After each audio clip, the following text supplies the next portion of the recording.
Dari Jabir radhiyallahu anhu. Qala Nabi SAW. Nabi berkata, yub'atsu kullu 'abdin, setiap hamba dibangkitkan ala ma mata alaih, dibangkitkan nanti di padang mahsyar. Waktu dibangkitkan, ditiupkan sangkakala, bangkit dari kubur, ala ma mata alaih, sesuai dia mati sedang apa. Jadi kalau yang ustaz meninggal waktu jadi qori di rumah ibu, siapa gubernur Jawa Timur? Bu Khofifah sedang haul, meninggal, berarti nanti bangkitnya di padang mahsyar sedang baca Quran. Wali kota Bandung meninggal sedang khutbah Jumat atau habis sholat? Khutbah. Berarti nanti meninggalnya sedang, bangkitnya di padang mahsyar khutbah. Yang meninggal syahid perang Badar, berarti ini bangkitnya di padang mahsyar dalam keadaan syahid. Kalau meninggalnya di lokalisasi habis makan obat kuat, kalau meninggalnya sedang dugem, mudah-mudahan kita semua husnul khatimah. Yub'atsu kullu 'abdin 'ala ma mata 'alaih. Orang mati akan dibangkitkan sesuai. Itu makanya banyak-banyak kita berzikir. Kenapa kita disuruh banyak berzikir? Untuk memberi beban kerja pada lidah. Lidah ini mau bekerja aja dia. Macam manusia ini, macam manusia ini, macam manusia. Apalagi kalau ditengok handphone. Lidah ini mau komen dan tengok komen. Oh ini pula. Maka dikasih beban baru pada lidah. Subhanakallahumma wa bihamdika astaghfiruka wa atubu ilaik. Subhanakallahumma wa bihamdika astaghfiruka wa atubu ilaik. Subhanakallahumma wa bihamdika astaghfiruka wa atubu. Memberi beban pada lidah. Karena kalau tidak diberi beban, dia akan membebani dengan beban yang lain. Itu salah satu fungsi zikir. Pikir ini begitu juga. Kalau mata ini bisa dihentikan. Bagaimana cara menghentikan kerja mata? Berhenti. Macam mana cara menghentikan beban lidah? Berhenti. Tapi pikir tak bisa. Pikir ini tak bisa berhenti. Nampak ini mak parah kali masih.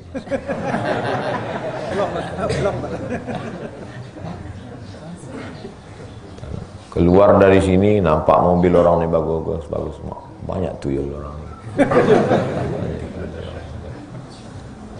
Pikir ini terus. Jadi kalau ada orang mengatakan kosongkan pikiran kita, bisa? Enggak tahu. Siapa yang bisa mengosongkan pikiran? Jadi sebenarnya dengan berzikir memberi beban pada pikiran. Memberi beban pada pikiran. Dengan beban suatu beban. Itu mengapa orang pengajian, orang yang pengajian, dia sedang memberi beban baru kepada pikirannya. Di kantor dia punya beban nih. Target kita harus sekian, stres dia. Sampai ke rumah ada beban lagi. Kalau abang tak bisa beli mobil baru, tambah beban lagi. Beban kan? Di jalan ada beban lagi. Macet di Tabik Gadang. Sudah macet, dipoto pula dari atas. Beban. Itulah yang membuat orang stres. Kalau pergi ke jalan Ahmad Yani, itu beban itu hilang. Karena Pak Dokter Darusman akan ngasih resep. Makan ini gitu. Makan beban itu hilang, tertidur. Berhenti. Tapi kalau kita ikut pengajian, beban itu berhenti. Jadi mengaji itu mengalihkan beban. Kita kalau berada di dapur ada gas bocor di situ. Kita kan tak sadar bahwa di situ ada racun. Maka menyelamatkannya dipindahkan dari dapur ini ke ruang tengah. Nah, begitulah orang yang pengajian itu. Jadi kalau tak pernah dia pengajian, begitu terus pikirannya. Beban kantor, beban ini, beban ini. Akhirnya untuk menghilangkan beban itu pergi dia ke diskotik.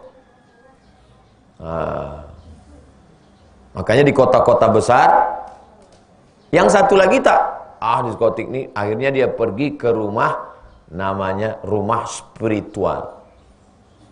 Itulah yang disebut tempat-tempat meditasi. Kita tidak terikat pada agama apapun.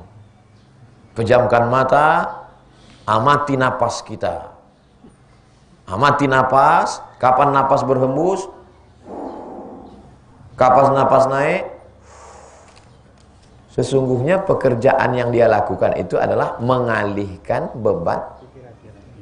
Nyambung kan? Paham antum kan yang saya sampaikan?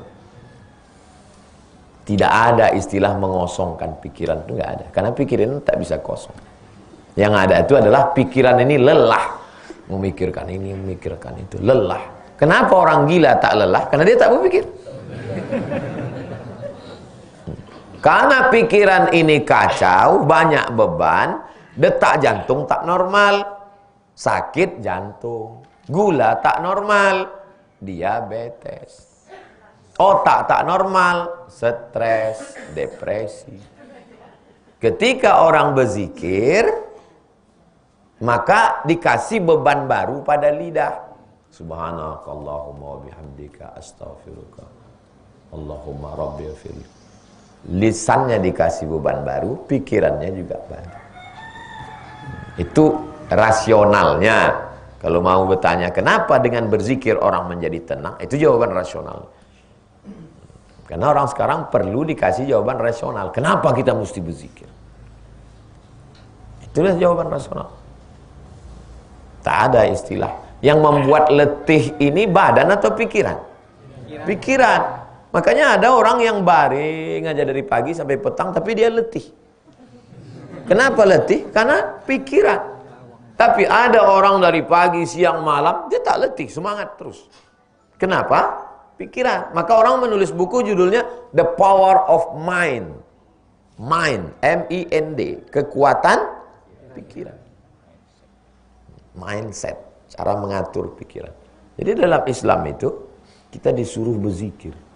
Supaya apa? Supaya pikiran kita sehat, kolbu kita sehat. Jadi saya dulu tak paham itu, lama-lama patutlah orang. Jadi bapak ini kena penyakit, tidak bisa tidur malam, makan ketergantungan obat, insomnia. Sampai akhirnya diundangnya saya ke Indragiri Hulu, umurnya sekitar 70. Acara lomba nasyid. Sudah tua, umur 70, dia jadi panitia lomba nasyid di kampungnya. Saya tabligh akbar. Gimana ceritanya nih Pak? Saya Pak Ustadz waktu mau pensiun itu takut tak makan.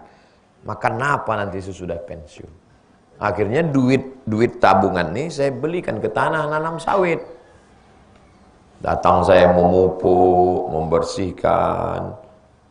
Pas panen pertama, waktu sedang panen itu datang orang bilang tanah ini punya kami. Maka kebun ini punya kami, kata dia. Sejak itulah saya sakit. Asal malam mau tidur, kenapa beli tanah, kenapa tanam sawit, kenapa? Tak mau tidur saat malam. Pergi saya ke Pekanbaru, beli obat, dikasih obat tidur. Tertidur saya habis makan obat. Asal habis dosisnya berpikir lagi. Anaknya kuliah di Unri.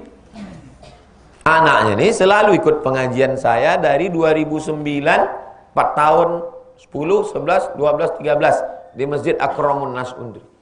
Dibawanya ayahnya ini. Waktu mendengar pengajian Ustaz itulah berhenti pikiran saya itu. Baru saya paham. Rupanya mengaji ini mengalihkan pikiran dari sawit tadi ke Abdullah bin Abbas. Dari memikirkan sawit tadi memikirkan. Paham antum alasan rasional kenapa orang mengaji jadi tenang. Satu lagi bapak-bapak bangkrut usahanya. Rumah besar di Pekanbaru tinggalkan. Stres. Ditagih orang. Tak bisa tidur malam, makan obat. Ikut pengajian di Al-Falah. Tenang. Jadi kalau orang yang tidak selalu berpikir rasional, Orang sekarang ini perlu apa alasan rasional, apa argumentasinya, secara rasionalitas akalnya apa? Ya ini, bahwa akal kita ini mesti diajak untuk pindah out the box, keluar dari kotak yang sempit.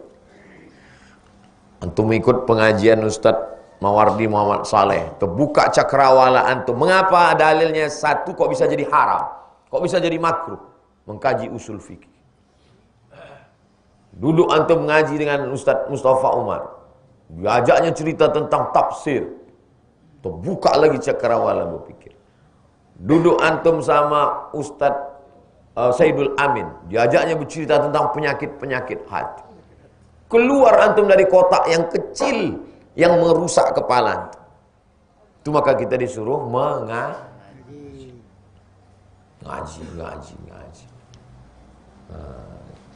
Jadi kalau ada kawan tetangga stres, depresi, bawa dia mengaji. Kalau mau bantu dia, kalau mau menyelamatkan dia. Kalau tidak, dia akan terus dengan stresnya menonton TV di rumah. Akhirnya dia mati dalam keadaan menonton TV dan dibangkitkan pun nanti di padang mahsyar dalam keadaan. Karena yub'atsu kullu 'abdin 'ala ma mata 'alai. Orang akan dibangkitkan sesuai saat apa dia mati. Saya mau berdoa kalau bisa mati ini jangan sedang mengajar, sibuk jamaah. Sebagian sibuk mengangkat, sebagian lagi sibuk live.